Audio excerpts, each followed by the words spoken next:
कहानी की शुरुआत होती है एक बिल्कुल सुनसान और वीरान मार्केट से, जहां हम एक फैमिली को देखते हैं जो धीमी चाल में पूरी चुप्पी से जरूरी सामान इकट्ठा कर रही होती है। माहौल इतना डरावना था कि वे एक दूसरे से बोल भी नहीं रहे थे, सिर्फ हाथों के इशारों से बातें कर रहे थे। साफ दिख रहा था कि कोई अदृश्य खतरा उन्हें खामोश रहने पर मजबूर कर रहा है। इस परिवार के लीडर का नाम ली है और उसकी पत्नी का नाम एवलिन। इनके साथ उनकी बड़ी बेटी रीगन, जो बचपन से सुन नहीं सकती थी, और दो बेटे मार्कस व बो मौजूद हैं। बो उम्र में बहुत छोटा था, इसलिए चीजों की गंभीरता को समझना उसके बस में नहीं था। अचानक बो की नजर एक खिलौने वाले रॉकेट पर पड़ती है जो ऊपर की शेल्फ पर रखा होता है। जैसे ही वो उसे उठाने के लिए हाथ बढ़ाता है, रॉकेट फिसलकर नीचे गिरने ही वाला था कि उसी समय रीगन झट से आगे बढ़कर उसे हवा में कैच कर लेती है। सबकी जान हलक में अटक चुकी थी, लेकिन रीगन ने वक्त रहते सबको बचा लिया। तभी ली सबको इशारों से बताता है कि शाम होने वाली है, हमें तुरंत घर की तरफ लौटना होगा, नहीं तो मुश्किल खड़ी हो सकती है। मगर उसी पल वो फिर से रॉकेट उठा लाता है। रॉकेट बैटरी से चलने वाला खिलौना था और चालू होते ही तेज आवाज निकाल सकता था, जिससे सबके चेहरे पर डर साफ दिखाई देने लगता है। ली तुरंत रॉकेट लेकर उसमें लगी बैटरी निकालकर अलग रख देता है। फिर सभी शांति से बाहर निकलकर घर की ओर चलने लगते हैं। लेकिन बोत उस रॉकेट को साथ ले जाने की जिद पर अड़ जाता है, जिसके बाद रीगन चुपके से बिना बैटरी वाला रॉकेट बो के हाथ में रख देती है। पर किसी को पता नहीं था कि बो टेबल पर रखी बैटरियां भी अपने साथ उठा चुका था। अब हम देखते हैं कि जो शहर कभी रोशनी से चमकता था, जहां गाड़ियों का शोर और भीड़ का शोर गूंजता था, आज वो बिल्कुल वीरान और मौत की खामोशी से भरा पड़ा है। यहां इंसानों की, जानवरों की और यहां तक कि चिड़ियों की भी आवाज सुनाई नहीं देती। धरती पर अब बहुत कम लोग जिंदा बचे थे और यह परिवार उन्हीं में से एक था।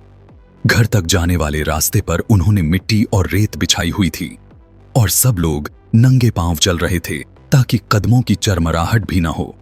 छोटे बो के चेहरे पर खुशी थी क्योंकि उसके पास उसका खिलौना रॉकेट था।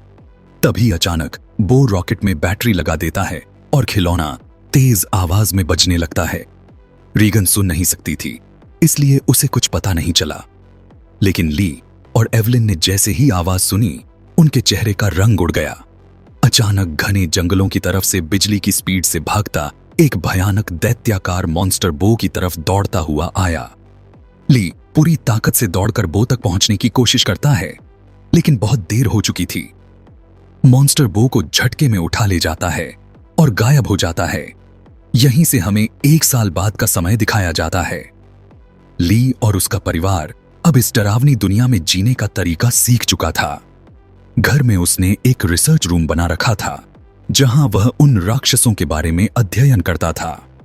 उसे पता चला कि यह दैत्य पूरी तरह से अंधे होते हैं, लेकिन आवाज के प्रति बेहद संवेदनशील, इतनी कि हल्की सांस या पत्ते की हलचल भी उन्हें सुनाई दे जाए। वे आवाज महसूस करते ही पलक झपकते ही दौड़कर इंसान को उड़ा देते हैं। उनकी त्वचा लोहा जैसी सख्त होती है। गोलियों और हथियारों का असर उन पर नहीं होता। यह भयानक जीव स्पेस से आए एक मेट्रॉइड के साथ धरती पर पहुंचे थे और थोड़े ही समय में पूरी दुनिया को तबाह कर चुके थे। अब जिंदा रहने का एक ही रास्ता था, बिल्कुल खामोश रहना। ली ने पूरा घर मॉनिटरिंग कैमरों और सुरक्षा व्यवस्था से सुरक्षित कर रखा था। उसने आवाज कम करने वाले रास्ते, छिपने के अंडरग्राउंड रूम और हर जगह खास इंतजाम कर रखे थे। उसे पता था कि इस इलाके में कुल 3 मॉन्स्टर घूम रहे हैं। एवलिन गर्भवती थी और जल्दी ही बच्चे को जन्म देने वाली थी। बच्चे की रोने की आवाज संभालने के लिए उन्होंने एक साउंड प्रूफ बॉक्स और ऑक्सीजन सिस्टम तैयार किया था ताकि मॉन्स्टर्स को आवाज सुनाई न दे। रीगन अपनी सुनने की कमी से परेशान थी। ली ने उसके लिए एक नया कॉक्लियर हियरिंग एम्पलीफायर बनाया, लेकिन ड्रैगन को भरोसा नहीं था क्योंकि पहले भी कई बार यह कोशिशें नाकाम रही थीं। फिर भी जब उसने इसे ट्राई किया तो अचानक वह आवाजें सुन पाती हैं और भावुक होकर रोने लगी। वह आज भी अपने भाई की मौत का दोष खुद को देती थी और उसके पिता भी अब उस पर पूरी तरह भरोसा नहीं करते थे। इसी वजह से उसे अंडरग्राउंड रिसर्च रूम में जाने से रोक देते हैं।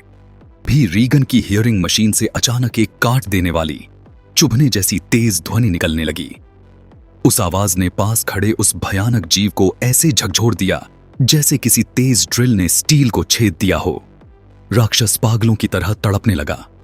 उसकी खाल फटने लगी और वह दीवारों से टकराता हुआ जोर जोर से चीखने लगा, मानो उसकी नसें जल रही हों। मार्कस और रीगन ने अपने कान कसकर बंद कर लिए, क्योंकि वह फ्रीक्वेंसी इतनी तेज थी कि टंकी की पूरी लोहे की संरचना कांपने लगी। कुछ ही पलों में वह दानव असहनीय दर्द में जमीन पर गिर पड़ा, लौटपोट होने लगा और फिर उछलकर खेतों की ओर भाग गया। उसकी चीखें पूरे इलाके में गूंज उठीं। उसी वक्त उनके पिता ली दौड़ता हुआ वहां पहुंचता है। उसने पूरी घटना अपनी आंखों से देखी और आखिरकार समझ गया कि उन राक्षसों की सबसे बड़ी कमजोरी यही है, ऊंची फ्रीक्वेंसी की आवाज। ली ने तुरंत बच्चों को नीचे उतारने में मदद की, लेकिन वे सांस भी नहीं ले पाए थे कि जंगल की दिशा से दो और राक्षस आवाज सुनकर उनकी ओर तेजी से दौड़ने लगे। ली तेजी से अपने बच्चों के सामने आ खड़ा हुआ। मार्कस की आंखों में आंसू भर आए। वह कांपते हुए बोला, डैड प्लीज हमें मत छोड़ो। ली मुस्कुराते हुए उनकी तरफ आखिरी बार देखता है। उसकी आंखें लाल थीं। मैं तुम दोनों से बहुत प्यार करता हूं, हमेशा करता रहूंगा। इसके बाद ली ने अपनी पूरी ताकत से चिल्लाना शुरू किया ताकि मॉन्स्टर उसका पीछा करें और बच्चे बच जाएं। दोनों राक्षस पागलों की तरह उसकी ओर दौड़ पड़े। मार्कस फटते हुए दिल के साथ चीख उठा, नो! रीगन अपनी मशीन को घूर रही थी। उसका दिमाग दौड़ने लगा। उसे पहली बार समझ आया, यही डिवाइस दुनिया बदल सकती है। रीगन अपने हाथों में पकड़ी हुई उस छोटी सी कान की मशीन को घूर रही थी। उसकी आंखों में आंसू थे, लेकिन साथ ही डर और समझ का अजीब मिश्रण। उसे एहसास हो गया था कि जिसे वह अपनी कमी समझती थी, वही उनके जीवित रहने की सबसे बड़ी ताकत थी। दूसरी ओर खेतों से आती धुंध को फाड़ते हुए दो मॉन्स्टर दौड़ते चले आ रहे थे। उनके पैरों की जमीन पर पड़ती तेज धप-धप की आवाज मिट्टी को उड़ा रही थी। हवा में एक ऐसी घुटन भर गई थी जैसे तूफान आने वाला हो। ली धीरे धीरे पीछे हटते बच्चों से दूर जाने लगा। उसका शरीर कांप रहा था, लेकिन चेहरे पर एक मजबूती थी, जैसे उसने अपने भाग्य से समझौता कर लिया हो। उसने पीछे पलटकर बच्चों को देखा। मार्कस की आंखें लाल, आंसुओं से भरी हुई थीं और रेगन का चेहरा पत्थर जैसा सख्त। ली ने अपने दोनों हाथ ऊंचे उठाए और जोर से चीखने लगा। उसकी आवाज सुनते ही दोनों दानव अपनी दिशा बदलकर उसके पीछे पागलों की तरह टूट पड़े। रीगन चिल्लाई, डैडी! लेकिन ली ने हाथ के इशारे से उसे रोक दिया। उसकी आंखों में आखिरी बार चमक थी। वह सब कुछ समझ गया था। कभी कभी किसी एक को जाना पड़ता है ताकि बाकी सब जिंदा रह सकें। कुछ ही सेकंड में वे राक्षस उस पर टूट पड़े। खून की छींटें हवा में फैल गईं। आसमान में एक खौफनाक चीख गूंज उठी। मार्कस घुटनों के बल गिर पड़ा। अपने हाथों से सिर पकड़कर जोर जोर से रोने लगा। रीगन के हाथ कांप रहे थे, लेकिन वह खड़ी रही। उसने मशीन को घूरा। फिर अचानक उसे समझ आया, अगर यह आवाज एक जानवर को तोड़ सकती है तो यह पूरी दुनिया बचा सकती है। वह धीरे धीरे उठी और अपने कांपते कदम आगे बढ़ाए। उसकी आंखों में अब डर की जगह आग थी। उसने चिल्लाकर कहा, we are not dying today. वह मार्कस का हाथ पकड़कर तेजी से घर की ओर भागी। घर के अंदर उनकी मां इवेलीन नवजात बच्चे के साथ बेसमेंट में छिपी हुई थी। रीगन ने दरवाजा धकेलकर बंद किया। अंदर रोशनी मंद थी। कमरा धुएं और पानी की भाप से भरा हुआ। बच्चे के रोने की आवाज को शांत करने के लिए एक छोटा ऑक्सीजन बॉक्स रखा हुआ था। इवेलीन ने घबराते हुए पूछा, where is your father? Regan ने खुद को रोकते हुए धीरे कहा, ही इज गॉन। कमरे में एक अचानक खामोशी उतर गई। पानी की टंकी से टपकती बूंदें गूंज रही थीं। मार्कस अपनी मां से लिपटकर रोने लगा। इवेलीन ने गहरी सांस ली। उसके चेहरे पर दर्द साफ था, लेकिन फिर भी उसने अपने आंसू पोंछे। यह समय टूटने का नहीं था, यह लड़ने का था। इसी वक्त घर की छत पर भारी कदमों की आवाज गूंजने लगी। धूल नीचे गिरने लगी, लकड़ी चीखने लगी। एक दानव ने घर की दीवारें खरोंचना शुरू कर दिया। इवेलीन ने बंदूक उठाई।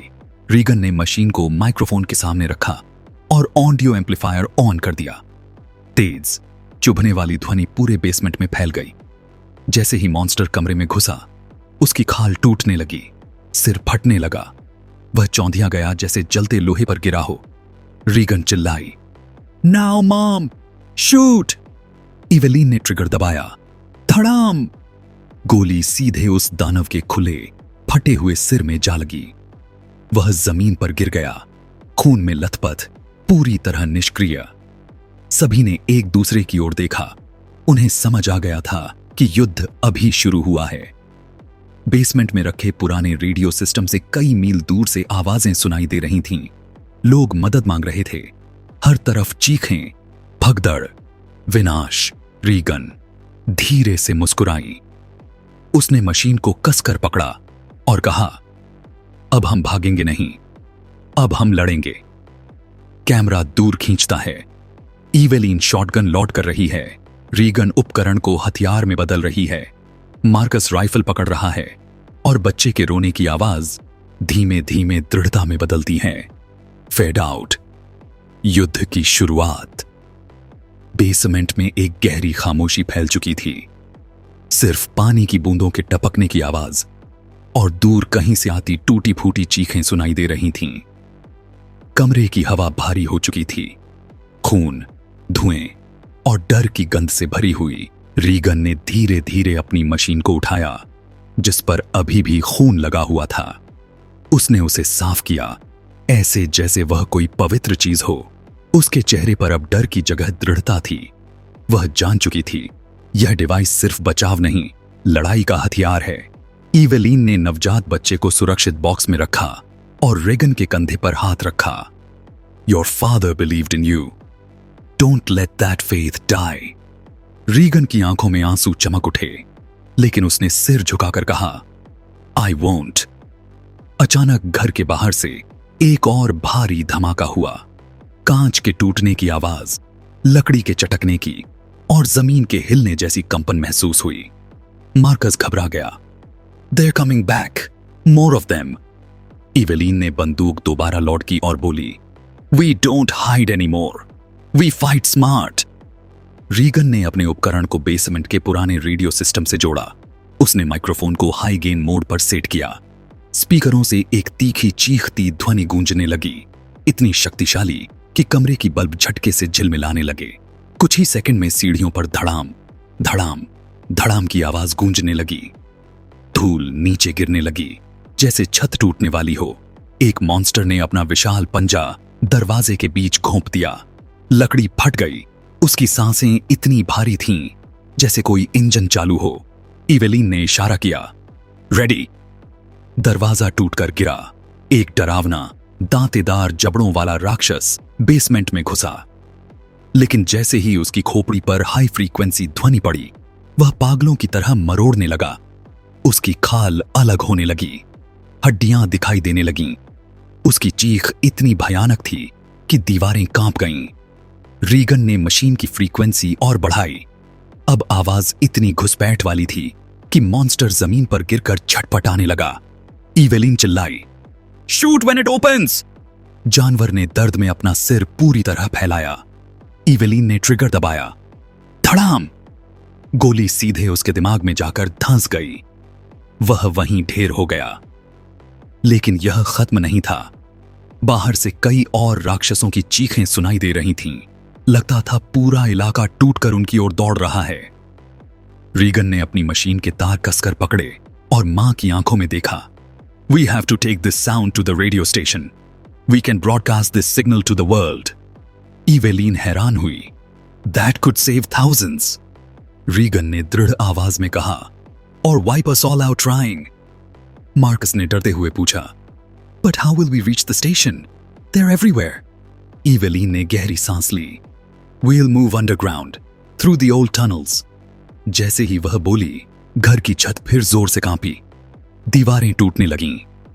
धूल और लकड़ी के टुकड़े नीचे गिरने लगे। 3 विशाल राक्षस घर के ऊपर चढ़ चुके थे। रीगन ने मशीन उठाई, अपनी बैग स्ट्रैप की और दरवाजे की ओर कदम बढ़ाए। उसकी चाल में अब कोई डर नहीं था, सिर्फ बदला और साहस।